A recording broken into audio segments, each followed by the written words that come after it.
Yarısını Rusya yıkan yerdi. Yarabın dudağda saz bir dedi. Yarısını Rusya yıkan yerdi. Yarabın dudağda saz bir dedi.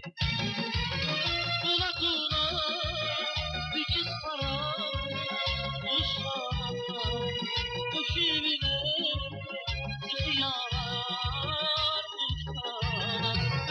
Kula kula bir kız para Uşağı köşevine yar uşağı.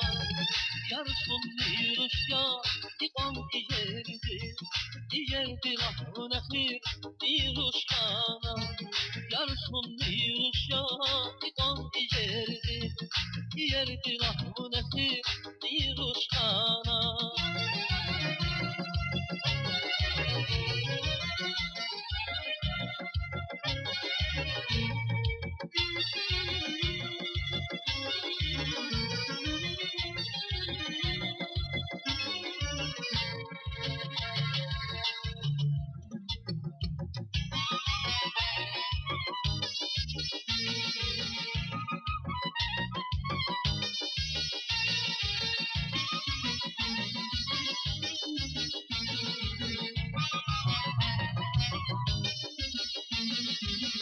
Ulu bir çigada çınar ağaç, Rum şehil yahüre masayar ağaç.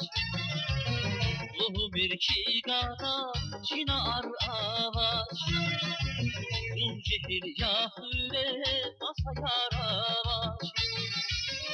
Aşık yaka bu çiftile kar ağaç, diyeydiler nefrin uşağına. Aşık yara üşüsüyle karavaş diyeydiler nefrin uşağına.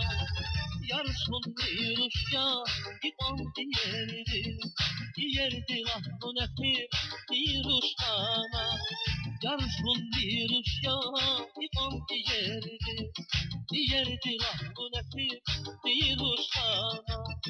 Yarısın bir uşağı yıkan yerdi rahmın ehlir bir uşağına. Yarısın bir uşağı yıkan